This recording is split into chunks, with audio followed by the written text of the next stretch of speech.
This episode of the Quality Impact Podcast is proudly sponsored by Catalyst Consulting, specialists in Lean Six Sigma, operational excellence, and business transformation solutions. Catalyst Consulting helps organizations achieve lasting success. What are your biggest concerns as a quality professional? As organizations are welcoming digital teammates into the workplace, there is a powerful opportunity to rethink how we protect quality, accountability, and human judgment. Not just the technology itself, but how we work alongside it. I'm your host, Rashad Issa, and in this episode of Quality Impact, I'm joined by Susannah Clarke, Managing Partner at Process Management International, PMI, and Anthony Richardson, Senior Consultant at PMI. Together, we explore the real-world implications of AI in quality and unpack how professionals can confidently and responsibly collaborate with emerging technologies as we ask, how do you get on with your new AI colleague? Welcome, Susannah and Anthony. Thank you for having us. Let's dive straight in. Susannah, how do you see AI changing what people excellence looks like in organizations today? There's the opportunity to have a whole team of experts, not necessarily only knowledge experts, but skill experts. And I think that that's something that we fall short of quite often. We're short on time, we're short on expertise. So I think the possibilities done well are infinite. Absolutely. How do leaders prepare teams emotionally and culturally to trust and collaborate with AI, not just use it? Trusting AI is in many ways down to the skill of the individual and learning the right way to interact with AI. In the same way that we would say in your normal work, if you're thinking about a great idea, but you should be using something like PDCA to confirm that that idea really is a great idea. There's no difference with an AI colleague. You should be asking your AI system to really check that, what if we look at this from a different perspective? How can we be certain that this is the only answer? Absolutely not just accept the first answer we get. I loved the coaching skills and the coaching way of working with people. And I found that a really useful skill in working with AI. I use those good questions to make sure that I can really interrogate and not just accept the first answer. Anthony, what early signs did you see of AI beginning to shape process improvements and day-to-day quality delivery? There's a couple of things. If in 2025 you work as quality practitioner and an improvement practitioner, maybe you work in continuous improvement, chances are, I would bet my Christmas tree that you will be working on many things this year and next year and the year after that will be around AI solutions. So that will be the first way it's impacting. It's dominating the conversations because for the first time, there's such a new technology that there is a lot of low-hanging fruit. But that brings us on to the second thing that I think is positive, but comes with caveat. In most organizations now, most of us have access to these AI tools and services. And we're all seeing the opportunities. And that's great. We want to jump on these opportunities because it helps us learn more about the tools, which in turn makes us more productive. But what this means is there's a mass democratization of process improvement solutions. And actually, if it's not being approached in an unstructured way, this puts even more burden onto those of us in the continuous improvement role who want to help and coach those colleagues. So there's a blessing and a curse, if you like. There's a positive and a negative in terms of it's changing what we do. It's democratizing things, but it's actually just bringing the emphasis back to good quality and improvement practice. And Susannah did mention that it's the coaching skills that you work with humans that you can deploy back with your AI colleague as such. If you look into the Lean Six Sigma projects and the mindset of treating systems and tools as enablers, Anthony, how do you think practitioners should adjust when the tool now behaves more like a thinking colleague? It's interesting. There's some very practical things you can do. When we're delivering training into clients on AI for practitioners, there's a fun exercise we do where we get people to do some basic prompting to create a newspaper. You picture yourself like Perry White at the Daily Planet giving out orders to the AI. Generate some great headlines. No, make it funnier. No, make it pithier. Whatever it might be. Now give me an article. Make it better. You think that would be a fun process to go through. One of the things I often point out, and often these are folks who are improvement practitioners as well, is I say, take one of those prompts, one of those things you ask the AI, and ask yourself, if you received that as a text message verbatim, would you have known how to respond, or would you have had some questions? Because AI doesn't by default actually ask a lot, it just tries to be helpful, right? So this is where Susannah's point, I think it's a really powerful point, because when you talk about the coaching approach, we're thinking about coaching maybe a green belt. We're thinking about coaching someone who doesn't know the right questions to ask always. So we're pushing them, we're challenging them. And it's the same with AI for the reason I just said. So it's asking ourselves practically, if I got this as a message, would it make sense? What questions would I have? And it's changing it from let me write the magic spell to make the AI do my work to what Sue said, which is, how do I coach this entity through delivering this value with me? Does that make sense? It does indeed. And it is a continuous process to coach the AI colleague and to enable it to deliver things as much as I want that outcome to look like. What's the right balance between human judgment and AI analytics in quality decisions, considering that data is a big part of what we do? By the data, and this is only going by one of the providers, this is from OpenAI who do ChatGPT, but we have to remember that powers Copilot. So there's a lot of business users in this too. If you look at the data in terms of what are people using AI for and getting success from, less than 5% of it is from data analytics in terms of generative AI. It's much more around learning, summarizing things, doing research and development, creating content quickly. There are double-digit percentages for all of these categories, but for data analytics, it's very small.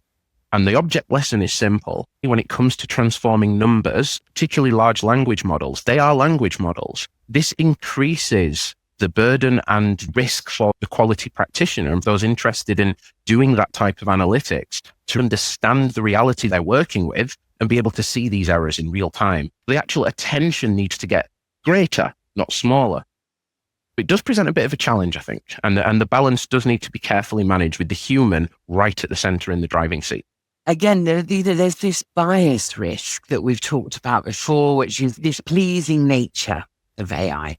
The risk being that it does some data analysis for you and presents its back. And because it's such a jolly system to work with and always rewards you with positive feedback on your questions, the risk is, in a democratized world where everybody's having a go at this, the first set of results are believed immediately and trusted immediately. And that's when it comes back to why is the human so important in this? Because our role has changed. Just like if an individual brought me a set of data, I wouldn't simply accept it. I'd ask them questions about it. We must behave the same way. Allow the democratization to free us from educating the wider population on how they need to work with these new set of tools and systems.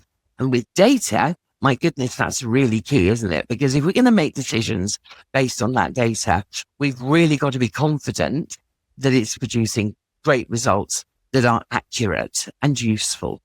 I like that you've mentioned, Susannah, that there is that bias risk, but it's also a system that sometimes it operates in a way to pleases us.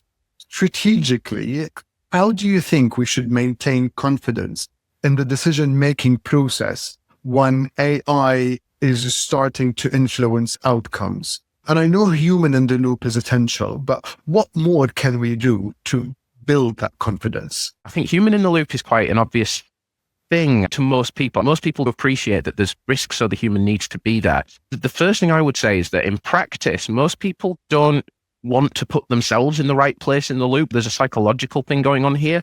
I'm thinking of an experience I had earlier this year facilitating an AI for Leaders session. A fairly senior leader of a pretty major organization was venting and saying, what I want from the AI is, when I look at this big management dashboard, I want the AI to look at these numbers for me and summarize what's going on with my products and services, and then put it into this PowerPoint deck where I usually put my management summary. And then I wanted to go and check that. And I thought to myself, I don't think you'd tell that story about a human, would you? You wouldn't say, I want to hire someone to look at this report for me, write my comments in there. And my job from now on is to just check that. I think we're putting the human's not in the right place in the loop there. It's a fundamentally wrong question to ask. Now, we can say, what is the stack of AI-generated insights and transformations which would be useful for you to make your human decision and your human analysis? So I think you're right, but everyone knows the human in the loop. What people don't instinctively do, and I think a little bit can be just the desire to automate things, is putting yourself at the right place in the loop. So if we want to mitigate that risk and we want to trust the things that AI is giving us and be able to use them, we need to trust the users of AI to put themselves in the correct position in the loop. Yes, I couldn't agree more. And of course, that just doesn't happen via osmosis, does it? Because this is now available. People aren't necessarily in the right place. In some scenarios, one is able to train the tool or service to be a bit more critical, so a bit more challenging. And we shouldn't lose sight of being able to do that. I'm going to think of myself as a coach again, just for a moment. When I first work with somebody, one of the conversations we have, we call it contracting, and we talk about, how do you want me to be? Do you want me to challenge the things that you say? What sort of feedback are you looking for from me? That's a perfectly acceptable working with others. So why not work the same way with your AI tools and services? One of the most common things I find on coaching calls with people who've maybe done a bit of training on AI and now they're trying to deploy it for real is they're literally asking that wrong question. It seems to be the number one failure mode. So we've deployed an AI colleague. We've coached it. We've worked with it. We've worked with process owners. And those variations started to become a lot more subtle. So, Anthony, how can we ensure that AI either doesn't introduce those hidden variations or bias, or if they do, we can spot them in a well-controlled process? So AI does produce variation. There's no avoiding it. It's a different kind of variation, but it is a variation. I mean, you can run a simple experiment to prove this. Ask AI a very simple question, note the answer, reset the chat, ask the same question verbatim. The response you get will be similar but different. It's a source of variation, even in the most simple case. So the question is more about how do we balance the risk and the reality of this new type of variation against the other benefits it provides. Brings us back to some themes of process management. Here's a great example. One of the things I often say to people is, if you've created an agent, a digital colleague, and they're in your team, let's say it's an agent whose job is just to look at some shared inbox, to monitor that inbox, and to start to categorize work, to make triaging easier. Loads of teams would find that really beneficial. So then ask yourself the question, if that was a person, what meetings would they be invited to in your organization? And how are you going to maintain that dialogue between this digital? It's got to be an ongoing thing. Your question brings us to process management, and it starts to get us to now think of the digital colleague truly as a digital colleague and start to account for all of those things, training and development and ongoing communications. Those instructions will need to be updated on an ongoing basis because our human instructions are being updated every day by our experiences. The AIs don't have this capability, so we must be the bridge for them. And the context would change as well. The context in where the data was brought forward. There is a fine line, whether it's an AI colleague or a human colleague, between presenting the data with analysis and telling the story to the context of the business that would then drive the right decision to be made. And it is a nuanced approach that is not easy to get, that continuously need to be developed and improved. So, Susannah, how can leaders stop their teams from becoming overly dependent on AI recommendations and keeping that critical thinking muscle hat on? I think that it's really important to set the bar and the skills from an early position. It's interesting because we see predominantly organizations in one of two places. They've leapt into it and they're throwing everything they've got at it. In particular, there often are a series of early adopters who are charging away. Everyone's delighted with some of their early findings. They haven't quite got to the state of chaos yet, but it's probably not far away. It's not really democratized because we've got these early adopters charging off.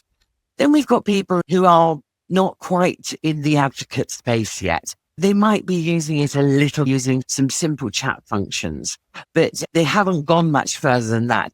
And there's a nervousness around it. In both of those groups, we still have the requirement to develop the skills. And Anthony talked about the need to continuously ensure that the variation isn't there and that you haven't just abandoned your colleague in a dark room and left them to deal with incoming email messages that they don't know how to triage. You would go in regularly and check. You do process confirmation. If the bar is set and the leaders are giving the right message and understand the challenges that their wider workforce are going to face, then it's really a much better place then to establish not only the behaviors, but also the governance, because we want to avoid the chaos. Governance, we used to talk about suggestion boxes. I'm not saying we start AI suggestion boxes, but there's got to be a reason why we're going to move ahead with that AI development. We need to establish the process by which we embed anything that we have agreed is a real benefit and adding value. How are we going to maintain that? Just like we've maintained any process. We want to keep thinking about all of those core disciplines that we've learned as practitioners and apply them. We need leaders to set the bar, the standard, and understand how to make the most of this whilst controlling it. The improvements that are made, the application of AI is still driving towards those corporate objectives. They're in line with the goals. Where are we going?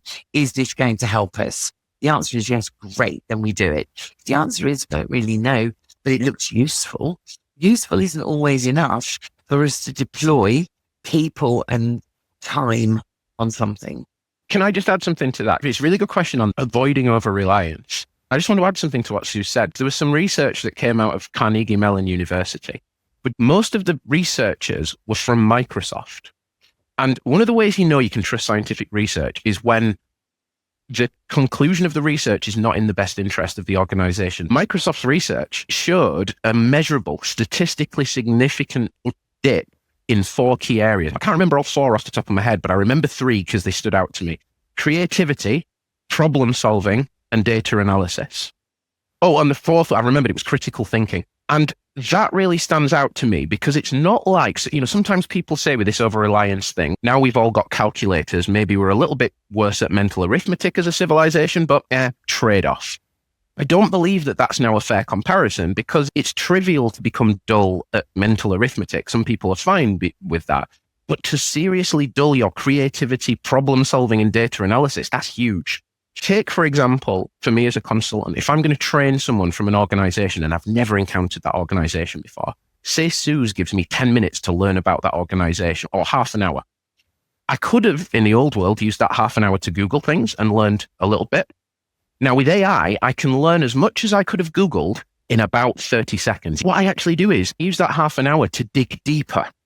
So I'm going to trigger the research mode in 2 AIs, get 2 research papers back, scan and compare them and find the errors in them. Achieving more with the same time takes the mental effort to push myself. And I think that's going to be the difference in those who use AI in improvement and out of it. It's to what extent can you get out of the automation conversation and into the growth mindset, the more value with what we've got.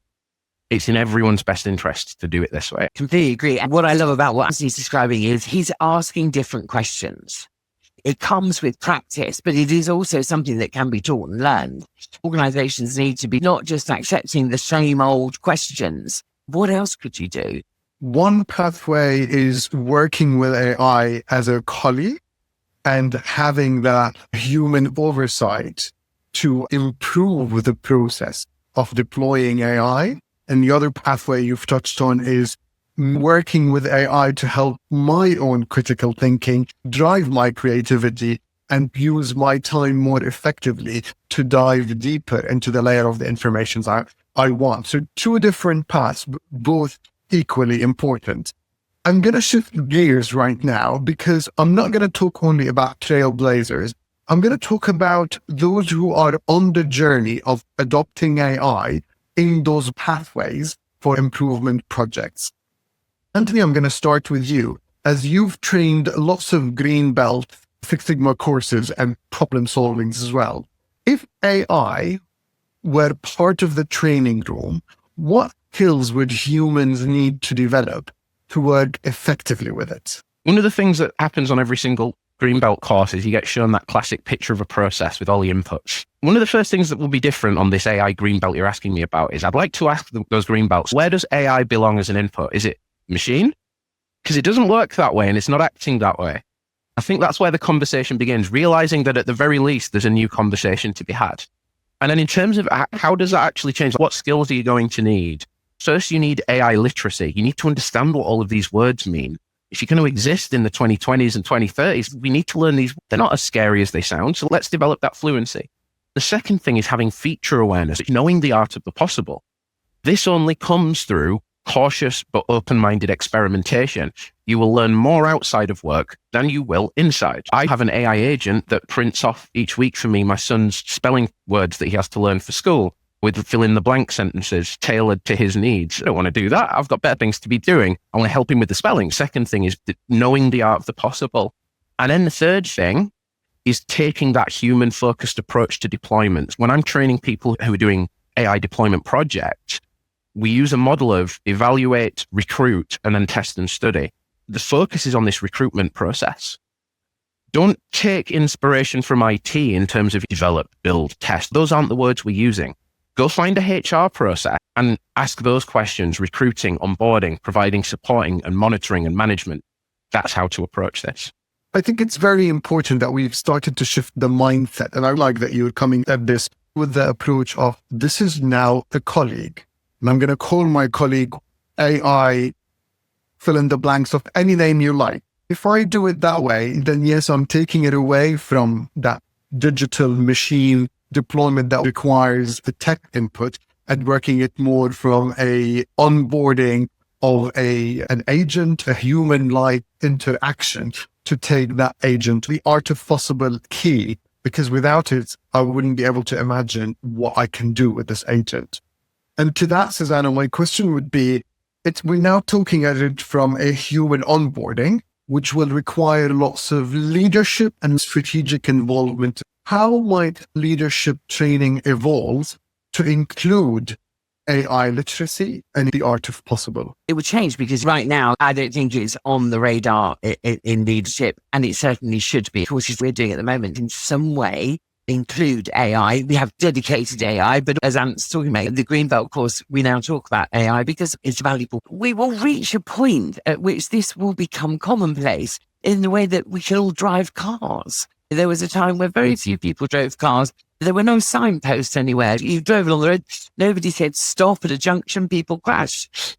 All of that has become very commonplace and habit, and this will get there.